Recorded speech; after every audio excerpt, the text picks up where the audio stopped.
Good morning students. इस video में हम लोग बात करेंगे विनोबा भावे यूनिवर्सिटी हजारीबाग के सेमेस्टर 1 सेशन 25-29 के मेजर पेपर हिस्ट्री के कंप्लीट कोर्स के बारे में। कहां से आप कंप्लीट कोर्स को एकदम डेडिकेटेड आप पढ़ सकते हैं। मेजर पेपर के साथ साथ बाकी जितने भी पेपर हैं, चाहे आपका माइनर पेपर हो, सेक पेपर हो, एमडीसी पेपर हो, वीएससी पेपर हो, एईसी पेपर हो, आप कैसे इन सारे सब्जेक्ट्स का तैयारी आप एक ही जगह कर सकते हैं। इन सारी चीज़ों के बारे में आपसे डिस्कशन करेंगे। लेकिन सबसे पहले हम लोग मेजर पेपर 1 जो कि एंशिएंट इंडियन हिस्ट्री होने वाला है इसको समझेंगे। इसके बाद हम लोग बाकी सब्जेक्ट्स की ओर बढ़ेंगे। आपका सिलेबस क्या होने वाला है सेमेस्टर 1 में इसको देखेंगे, और एंशिएंट इंडियन हिस्ट्री में हम लोग क्या क्या चीज़ें पढ़ेंगे, इसका मतलब क्या है, इन सारी चीज़ों के बारे में हम लोग बात करेंगे। स्टूडेंट्स आइए, जो सबसे पहला जो सब्जेक्ट आपको पढ़ना है मेजर पेपर 1 के रूप में, वो पढ़ना है आप लोग को एंशिएंट इंडियन हिस्ट्री। और आपको बताते चलें कि आपको सेमेस्टर 1 में एक ही मेजर पेपर पढ़ने होते हैं। आप बोलिएगा सर एक ही मेजर पेपर पढ़ने होते हैं, कहने का क्या मतलब है? कहने का तात्पर्य यह है स्टूडेंट्स कि आप जैसे जैसे सेमेस्टर में आगे बढ़िएगा आपका मेजर पेपर की क्वांटिटी भी बढ़ेगी। जैसे आप सेमेस्टर 1 में 1 मेजर पेपर पढ़ रहे हैं जिसका नाम है एंशिएंट इंडियन हिस्ट्री, आप जब सेमेस्टर 2 जाइएगा तो 2 मेजर पेपर आपका हो जाएगा। तो क्या है, हम सभी चीजें आपको आगे के आने वाले लेक्चर्स में आपको बताएंगे। सबसे पहले आप ये समझिए कि एंशिएंट इंडियन हिस्ट्री है क्या। इसका मतलब है स्टूडेंट्स प्राचीन भारतीय इतिहास। प्राचीन कहने का तात्पर्य है बहुत पुराना समय, हजारों साल पहले का वह दौर जब ना आज जैसे शहर थे, ना गाड़ियां थी, ना ही आधुनिक साधन थे। इंडियन कहने का तात्पर्य है भारतीय का मतलब है, इंडियन मतलब स्टूडेंट्स की भारतीय, इसका तात्पर्य है भारत से संबंधित यानी हमारे देश भारत की बातें। इतिहास, इतिहास हिस्ट्री मीन्स होता है इतिहास, प्राचीन भारतीय इतिहास। इतिहास का तात्पर्य यहाँ यह है कि बीते समय की घटनाओं का अध्ययन, यानी अतीत में क्या हुआ, लोग कैसे रहते थे, किस तरह के राज्य और समाज बने, इन सबको जानने की विधा ही हम लोग एंशिएंट इंडियन हिस्ट्री में पढ़ते हैं। कहने का तात्पर्य यह है स्टूडेंट्स कि भारत के बहुत पुराने समय का इतिहास हम लोग पढ़ेंगे इसमें, जब यहाँ पहली सभ्यताएं बनी, समाज और धर्म का विकास हुआ, छोटे बड़े राज्य बने और कला साहित्य का उदय हुआ। इन सारी चीजों के बारे में देखेंगे। इसमें हम पढ़ते हैं कि सिंधु घाटी सभ्यता, जिसमें हम लोग देखेंगे हड़प्पा और मोहनजोदड़ो जैसी सभ्यता क्या थी, इसका उत्पत्ति कैसे हुआ, इसका एक्सपेंशन कैसे हुआ और इसका पतन कैसे हुआ, इन सारी चीजों के बारे में देखेंगे। इसके बाद आप पढ़िएगा वैदिक काल, ऋग्वेद और अन्य वेदों का समय, जनपद और महाजनपद, प्राचीन छोटे बड़े राज्य, मौर्य और गुप्त साम्राज्य, भारत के बड़े साम्राज्य, धर्म और दर्शन के बारे में देखिएगा आप, कला और साहित्य के बारे में पढ़िएगा जिसमें आप पढ़िएगा मूर्तियां, मंदिर, प्राचीन ग्रंथ, नाट्य और काव्य। और स्टूडेंट्स प्राचीन भारतीय इतिहास वह कहानी है जो हमें बताती है कि हमारे देश भारत की सभ्यता और संस्कृति कैसे जन्मी और कैसे यह धीरे धीरे आगे बढ़ी। तो ये तो आप समझ गए एंशिएंट इंडियन हिस्ट्री। आइए हम आपको सिलेबस आपको कंप्लीट ओवरव्यू करवाते हैं कि आपको सिलेबस में क्या क्या टॉपिक दिए गए हैं। जो भी हम बताए हैं स्टूडेंट्स वही सारे टॉपिक्स आपको दिए गए हैं। जैसे आप देखिएगा सिंधु घाटी सभ्यता, वैदिक काल, जनपद और महाजनपद, मौर्य और गुप्त साम्राज्य, धर्म और दर्शन, कला और साहित्य के बारे में आपको पढ़ने होते हैं। लेकिन चलिए, जो आपका ऑफिशियल सिलेबस है स्टूडेंट्स उसे हम आपको दिखा देते हैं। स्टूडेंट्स ये रहा आपके विनोबा भावे यूनिवर्सिटी हजारीबाग के semester 1 major paper history ancient Indian history का सिलेबस, जिसमें आप सबसे पहले मार्क्स देख लीजिए। मार्क्स आपका 100 अंकों का होता है। 100 अंक इस प्रकार स्टूडेंट्स 75 मार्क्स का तो आपका एक्सटर्नल एग्जाम होगा जो आपकी यूनिवर्सिटी कंडक्ट करवाएगी, और 25 मार्क्स जिसमें आपका इंटरनल एग्जाम होगा कॉलेज में, और फिर 5 मार्क्स इसमें दिया जाता है। 25 में ही 5 मार्क्स आपको आपके अटेंडेंस का दिया जाता है। तो इस प्रकार आपका 75 प्लस 25 हो गया आपका 100 अंक, तो आपके मेजर पेपर 100 अंक का होता है। इसके अलावा भी कई सब्जेक्ट्स होते हैं, जैसे आपका माइनर पेपर हो गया। आपको सेमेस्टर 1 में minor paper minor from discipline से पढ़ना होता है, और जो माइनर पेपर अभी सेमेस्टर 1 में लीजिएगा वही आपका सेमेस्टर 3 में रहेगा। तो अभी ज्यादा उलझन क्रिएट नहीं करते हैं। आप जब कोर्स में इनरोल होइएगा उस टाइम हम आपको सभी चीजें एक एक करके गाइड करेंगे, क्योंकि अभी हम बता देंगे तो आप हो सकता है कि बोर हो जाए कि अब सेमेस्टर 1 में न्यू आए हैं, एक ही वीडियो में सब बता दें तो अच्छा नहीं होगा। तो मेजर पेपर हिस्ट्री में आपको एंशिएंट इंडियन हिस्ट्री पढ़ाना है, प्राचीन भारतीय इतिहास के बारे में, जिसमें आप पढ़िएगा जो पहला टॉपिक है वो होने वाला है आपका हड़प्पन सिविलाइजेशन, इसका ओरिजिन, इसका एक्सपेंशन, फीचर्स और डिक्लाइन के बारे में देखिएगा। और इस वीडियो में हम लोग हड़प्पन सिविलाइजेशन को भी समझेंगे कि हड़प्पन सिविलाइजेशन आखिर थी क्या। इसके बाद आप देखिएगा स्टूडेंट्स द वैदिक सिविलाइजेशन, इसका सोसाइटी, इकोनॉमी, पॉलिटी और रिलीजन के बारे में देखिएगा। रिलीजियस मूवमेंट जिसमें आप पढ़िएगा जैनिज्म एंड बुद्धिज्म के बारे में। The rise of Magadha empire, the Mauryan empire, Chandragupta Maurya, life और इसका अचीवमेंट्स के बारे में देखिएगा, dhamma of Ashoka, concept and propagation. और स्टूडेंट्स हम लोग सिलेबस में ज्यादा डेप्थ नहीं जा रहे हैं, क्योंकि जब हम लोग टॉपिक करेंगे उस समय आपको बहुत ही डेप्थ में ले जाके बताया जाएगा, ताकि आप एक भी चीज आपके कोर्स से बाहर नहीं आए और आप यूनिवर्सिटी के एग्जाम के साथ साथ कॉम्पिटिटिव एग्जाम के लिए भी आप यहाँ पर हिस्ट्री का जो सिलेबस होता है उसके लिए आप परफेक्ट हो जाएं। इसके बाद पढ़िएगा मौर्यन एडमिनिस्ट्रेशन, नेचर, ऑफिसर्स और सोर्सेस के बारे में। तो इस वीडियो में स्टूडेंट्स हम लोग आप देखेंगे हड़प्पा सभ्यता। हड़प्पा सभ्यता क्या थी स्टूडेंट्स? हड़प्पा सभ्यता आज हम देखिए, हड़प्पा सभ्यता आप आज के दौर से और हम आपको भी 4500 साल पहले का दौर में ले जाते हैं। आप कल्पना कीजिए कि अभी आप 4500 साल पहले में गए हैं। और स्टूडेंट्स आज हम एक ऐसी सभ्यता के बारे में पढ़ने जा रहे हैं जो करीब 4500 साल पहले अस्तित्व में थी, और ये आपके सिलेबस में पहला टॉपिक भी है, हड़प्पन सिविलाइजेशन, इसका ओरिजिन, एक्सपेंशन, फीचर्स और डिक्लाइन। तो आज हम एक ऐसी सभ्यता के बारे में पढ़ने जा रहे हैं स्टूडेंट्स जो करीब 4500 साल पहले अस्तित्व में थी। सोचिए जरा, उस समय ना बिजली थी, ना गाड़ियां थी, ना ही आज जैसी इमारतें, फिर भी उस सभ्यता के लोग इतने आगे थे कि उन्होंने सीधी सीधी सड़कें वाले शहर बनाए। आप बोलिएगा सर क्या 4500 साल पहले इतना ज्यादा डेवलप हो गया था हमारा भारत कि हम सीधी सीधी सड़कें, नालियां, ढकी हुई नालियां, बड़े बड़े इमारतें, धर्म, लोग देवी देवताओं का पूजा करते थे? तो एक अंदर से क्यूरियोसिटी जगती है ना कि आखिर इतनी बड़ी सभ्यताएं थी तो इसका पतन कैसे हो गया? और ये सभ्यता तो अचानक से तो हो नहीं गई होगी, धीरे धीरे इसका ओरिजिन हुआ होगा, एक्सपेंशन हुआ होगा। तो वहां के लोग कैसे रहते थे? तो इन सारी चीजों के बारे में हम लोग बात करेंगे। उसके वहां के खाना, पहनावा, धार्मिक चीजों और वहां के लोग किस चीज पर डिपेंड रहते थे, इन सारी चीजों के बारे में। और स्टूडेंट्स क्या आप ये नहीं जानना चाहेंगे कि उस समय के लोग कैसे रहते थे, वे क्या खाते पहनते थे, वे किन देवी देवताओं का पूजा करते थे और उनकी सबसे बड़ी खोज कौन सी थी? जैसे आज हम लोग बोलते हैं कि हमारी सबसे बड़ी खोज ये है, तो हमारे लिए सबसे बड़ी चीज ये है, तो उस समय सबसे बड़ी खोज क्या थी? स्टूडेंट्स मैं बात कर रहा हूं हड़प्पा सभ्यता की, जिसे दुनिया की सबसे प्राचीन और उन्नत नगर सभ्यताओं में गिना जाता है। आइए अब हम इसकी रोमांचक यात्रा को शुरू करते हैं। आइए, ये तो हम आपको बता दिए साथियों कि हड़प्पा सभ्यता थी क्या, कि वहां के लोग बहुत उन्नत, जैसे आप आज के जो शहर देखते हैं, बड़े बड़े शहर, उस टाइम हुआ करते थे। मतलब यहाँ पे तो हो सकता है कि बहुत यहाँ नालियाँ वगैरह नहीं होंगे अच्छे से, और होंगे भी तो वो ढके नहीं होंगे। वहाँ जो ड्रेनेज सिस्टम हो गया और फिर अनाज का रखने का घर हो गया, आज से 4500 साल पहले ये सब चीज हो चुकी थी। लेकिन ये सभ्यता अचानक से पतन कैसे होगी, क्या क्या कारण थे, इन सारी चीजों के बारे में देखेंगे। लेकिन इस वीडियो में सबसे बेसिक वीडियो होने वाला है हड़प्पा सभ्यता। यदि आपसे कोई पूछे कि हड़प्पा सभ्यता क्या होता है तो इस वीडियो को आप अंत तक देखिए स्टूडेंट्स। इसके बाद आपको सारी चीजें एकदम क्रिस्टल क्लियर हो जाएगी। ये रहा हड़प्पा सभ्यता। सबसे पहले आप समझिए साथियों, सभ्यता का मतलब क्या है, सभ्यता का अर्थ क्या है? और स्टूडेंट्स जब हम सभ्यता शब्द सुनते हैं तो इसका मतलब होता है कि ऐसा समाज जहां लोग जीने के लिए घर नहीं बल्कि योजना के साथ पूरे शहर बसाते हैं। देखिए सभ्यता का मतलब क्या होता है स्टूडेंट्स, कि ऐसा समाज जहां लोग केवल जीने के लिए घर नहीं बनाते, बल्कि योजना के साथ पूरे शहर बसाते हैं, जहां सड़कें, नालियां, मकान, बाजार सब व्यवस्थित होते हैं। ये तो हम आपको बस इंट्रोडक्शन दे रहे हैं हड़प्पा सभ्यता के बारे में। इसके बाद हम लोग और भी अभी डेप्थ में पढ़ेंगे हड़प्पा सभ्यता और इसका ओरिजिन साथियों हम लोग नेक्स्ट वीडियो में देखेंगे। जहां लोग बल्कि योजना के साथ पूरे घर बसाते थे, जहां सड़कें, नालियां, मकान, बाजार सब व्यवस्थित होते हैं, जहां लोग खेती भी करते हैं, व्यापार भी करते हैं और धार्मिक विश्वासों से भी जुड़े होते हैं। भारत की सबसे पहली ऐसी सभ्यता जिसे हम नगरीय सभ्यता कहते हैं वही है हड़प्पा सभ्यता। इसे सिंधु घाटी सभ्यता भी कहा जाता है, क्योंकि साथियों इसके शहर सिंधु नदी और उसकी सहायक नदियों के किनारे बसे थे, इसलिए इसे हड़प्पा सभ्यता, नगरीय सभ्यता और सिंधु घाटी सभ्यता भी कहा जाता है। कई बार एग्जाम में क्वेश्चन में पूछा जाता है कि जो सिंधु घाटी सभ्यता क्यों कहा जाता है? क्योंकि हड़प्पा सभ्यता के जो शहरें थे वे सिंधु नदी और उसकी सहायक नदियों के किनारे ये बसे थे, और यह सभ्यता लगभग 2500 ईसा पूर्व से 1750 ईसा पूर्व तक चली, यानी आज से लगभग 4000 से 4500 साल पहले।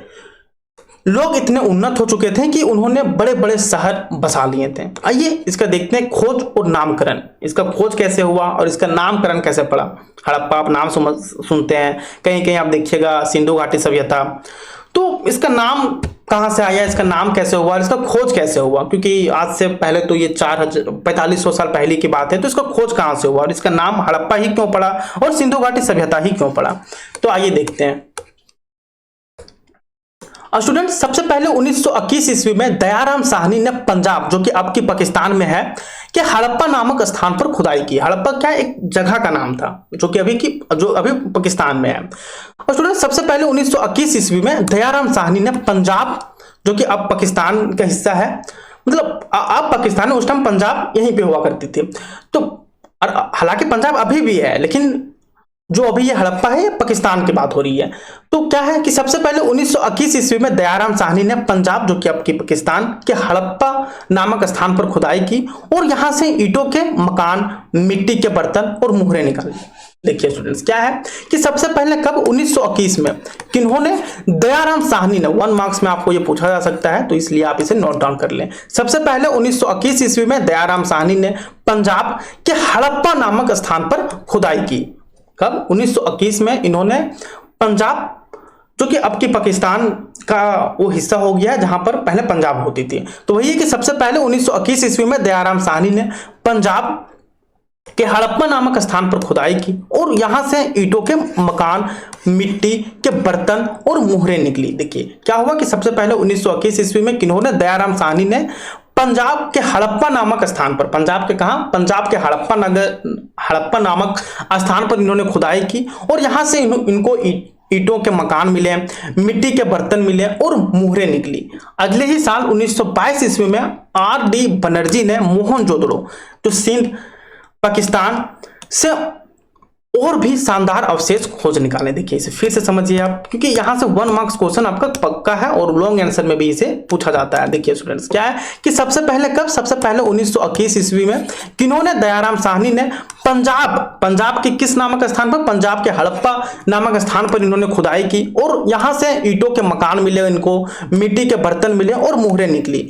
अगले ही साल 1922 ईस्वी में R.D. बनर्जी ने, 1921 ईस्वी में किन्होंने वहां पे खुदाई की, दयाराम साहनी ने, और अगले ही साल 1922 ईस्वी में R.D. बनर्जी ने मोहनजोदड़ो से और भी शानदार अवशेष निकाले। क्योंकि यह सभ्यता सबसे पहले हड़प्पा से मिली, इसलिए इसे हड़प्पा सभ्यता कहा गया, क्योंकि दयाराम साहनी ने सबसे पहले पंजाब के हड़प्पा नामक स्थान पर खुदाई की और वहां पर उनको मकान, मिट्टी के बर्तन और मोहरें मिली, तो इसलिए इस सभ्यता को सबसे पहले हड़प्पा सभ्यता ही कहा गया। इसके बाद सिंधु सभ्यता कहां से नाम पड़ा, क्योंकि जो इसके शहरे थे हड़प्पा सभ्यता के, वो बहुत सारे ऐसे थे जो सिंधु घाटी सभ्यता के किनारे बसे हुए थे। बाद में भारत और पाकिस्तान के अलग अलग हिस्सों से इस सभ्यता के 1000 से भी ज्यादा स्थल मिले। देखिए क्या है कि बाद में भारत और पाकिस्तान के अलग अलग हिस्सों में, क्या है, हिस्सों में इस सभ्यता के 1000 से भी ज्यादा स्थल मिले, जैसे आपका लोथल हो गया जो कि गुजरात में है, कालीबंगन राजस्थान,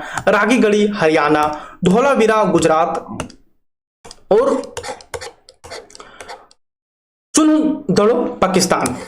पहले तो इन्होंने, पहले कौन, दयाराम साहनी और उसके बाद R.D. बनर्जी ने 1922 में वहां पे खुदाई की, तो उनको वहां पे कुछ अवशेष मिले। बाद में भारत और पाकिस्तान के अलग अलग हिस्सों से इस सभ्यता के 1000 से भी ज्यादा स्थल मिले, जैसे आपका लोथल हो गया, कालीबंगन हो गया, रागीगढ़ी हो गया, धोलावीरा हो गया और चुनदड़ो हो गया। तो ये सारे स्थल एग्जाम में कई बार पूछे जाते हैं, तो आप इसे नोट डाउन कर लें या फिर स्क्रीनशॉट ले लें, या कंप्लीट PDF के लिए आप हमारे DMS सॉल्यूशन ऐप को इंस्टॉल कर सकते हैं, वहां पर आपको कंप्लीट कोर्स पढ़ाई जा रही है। आइए स्टूडेंट्स, अब इसका विस्तार को देखते हैं, इसका भौगोलिक विस्तार क्या था, देख सकते हैं आप यहाँ पर।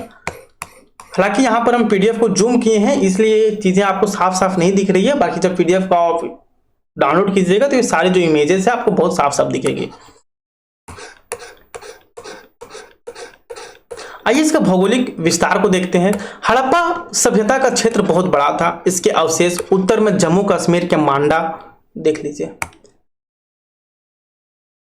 बढ़ा करके ही देखिए आप लोग, आप इस PDF को डाउनलोड करके यहाँ पे देख लीजिएगा। यहाँ पर हम सारी चीजें मेंशन कर दिए हैं, इंडस वैली सिविलाइजेशन का भौगोलिक विस्तार हो गया और भी सभी चीजें जो आपको समझने में मदद करेगी। हड़प्पा सभ्यता का क्षेत्र बहुत बड़ा था। इसके अवशेष उत्तर में जम्मू कश्मीर के मांडा, दक्षिण में महाराष्ट्र के दाइमाबाद, पूर्व में उत्तर प्रदेश का आलमगीरपुर और पश्चिम में बलूचिस्तान का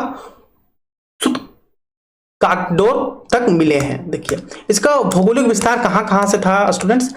हड़प्पा सभ्यता का क्षेत्र बहुत बड़ा था। इसके जो अवशेष हैं वह उत्तर में कहाँ, उत्तर में जम्मू कश्मीर के मांडा, ये उत्तर की बात है। दक्षिण में कहाँ, दक्षिण में महाराष्ट्र के दाइमाबाद, और पूर्व में उत्तर प्रदेश का आलमगीरपुर, और पश्चिम में बलूचिस्तान का सुतकाकडोर तक ये मिले हैं। कुल मिलाकर इसका विस्तार लगभग 12 लाख वर्ग किलोमीटर तक था, लगभग 1.2 मिलियन स्क्वायर किलोमीटर। तो इतना बड़ा सभ्यता आखिर पतन कैसे हो गया, इन सारी चीजों के बारे में हम लोग धीरे धीरे बात करेंगे। अब तो सबसे पहले तो ये समझिए कि हड़प्पा सभ्यता, इसके बाद हम लोग इसका ओरिजिन और फिर इसका विस्तार, एक्सपेंशन, सारी चीजों के बारे में हम लोग देखेंगे। तो कुल मिलाकर जो इसका विस्तार था स्टूडेंट्स वह लगभग 12 लाख वर्ग किलोमीटर, जो लगभग 1.2 मिलियन स्क्वायर किलोमीटर तक था। इतना बड़ा क्षेत्र बताता है कि यह सभ्यता बहुत संगठित और शक्तिशाली था। इसके बाद जो चौथा जो टॉपिक है वह है नगर योजना। हड़प्पा सभ्यता की नगर योजना किस प्रकार से थी, इसको देखिए स्टूडेंट्स। हड़प्पा सभ्यता की सबसे बड़ी पहचान उसकी नगरीय योजना है। नगर योजना सबसे बड़ी पहचान क्यों है, क्योंकि शहर ग्रिड पैटर्न पर बने थे, यानी सड़कें एक दूसरे को 90 डिग्री पर काटती थी। मतलब अब देखिए कि सारे सड़कों आपके जो है ना स्ट्रेट मिलेंगे, यानी सड़कें एक दूसरे को 90 डिग्री पर काटती थी। मकान पक्की ईंटों से बने थे और कई 2 मंजिले भी थे, इसलिए यह सभ्यता काफी इंपॉर्टेंट हो जाता। कई बार एग्जाम में इसे पूछा जाता है। घरों में कमरे, रसोई, स्नान घर और आंगन भी होते थे। शहर के 2 हिस्से होते थे। ऊपरी नगर में सिटाइडल लोग, यहाँ बड़े लोग, शासक वर्ग और विशेष इमारतें होती थी। निचला नगर में होते थे, यहाँ आम लोग रहते थे। इसके बाद यहाँ का जल निकासी जो बोले ड्रेनेज सिस्टम भी यहाँ का काफी विकसित था। हड़प्पा के लोग सफाई के बहुत शौकीन थे। हर घर से पानी निकालने के लिए नालियां थी। नालियां ईंटों की बनी और ढकी हुई रहती थी, जिस प्रकार अब अभी बड़े बड़े शहरों में देखते हैं उस प्रकार से। नियमित सफाई की व्यवस्था थी। आज भी कई आधुनिक शहरों की नालियां उतनी अच्छी नहीं है जितनी कि 4000 साल पहले हड़प्पा में थी। तो हम आपको शुरू में ही बताएं कि वहां की नालियां इतनी व्यवस्थित थी कि अभी के जो आधुनिक शहरें हैं वहां की नालियां भी उतनी अच्छी नहीं है जितनी कि 4000 साल पहले हड़प्पा में थी। यहाँ के कुछ प्रमुख इमारतें हैं, जैसे देखिए ग्रेट बाथ हो गया।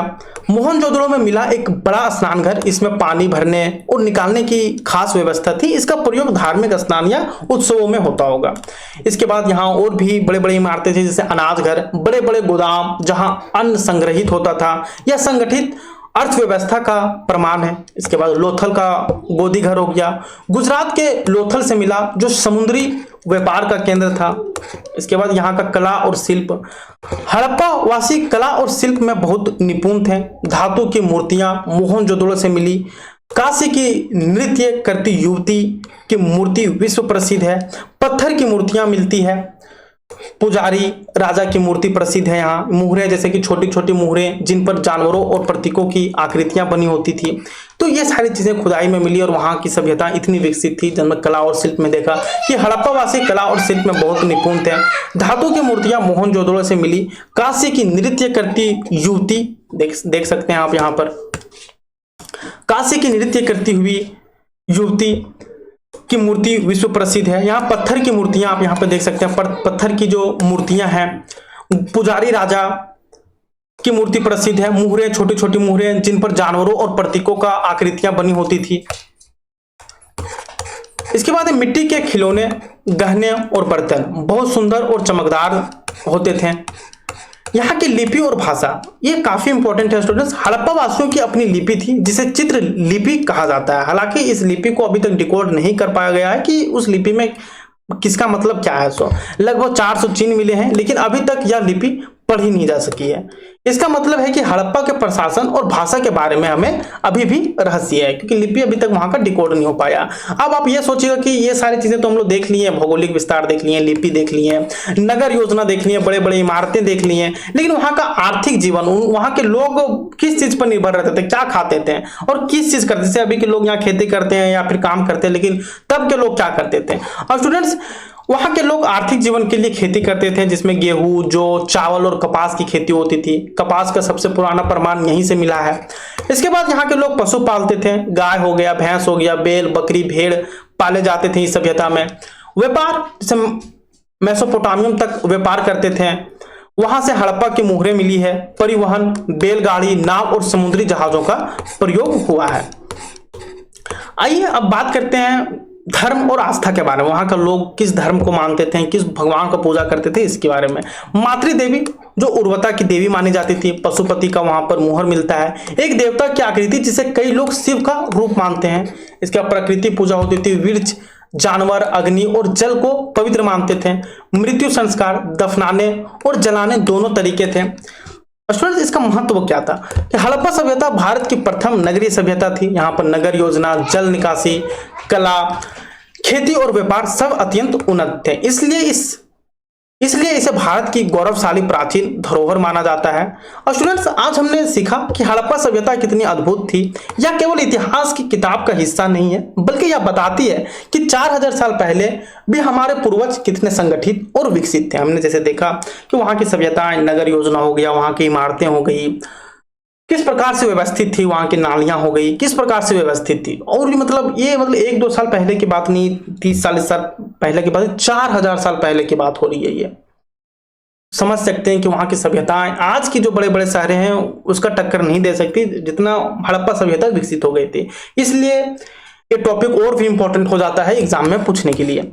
तो हम लोग तो इसमें बस इसका एक ओवरव्यू देखें कि इसका हड़प्पा सभ्यता है क्या। हम लोग अगली क्लास में जानेंगे स्टूडेंट्स कि यह सभ्यता उत्पन्न कैसे हुई।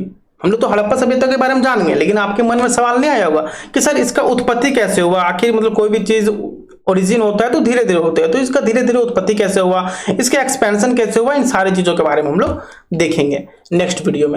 और स्टूडेंट्स, और यदि आप कंप्लीट कोर्स हमारे साथ मिलकर पढ़ना चाहते हैं तो अभी इंस्टॉल कीजिए आप डीएमएस सॉल्यूशन का एप्लीकेशन।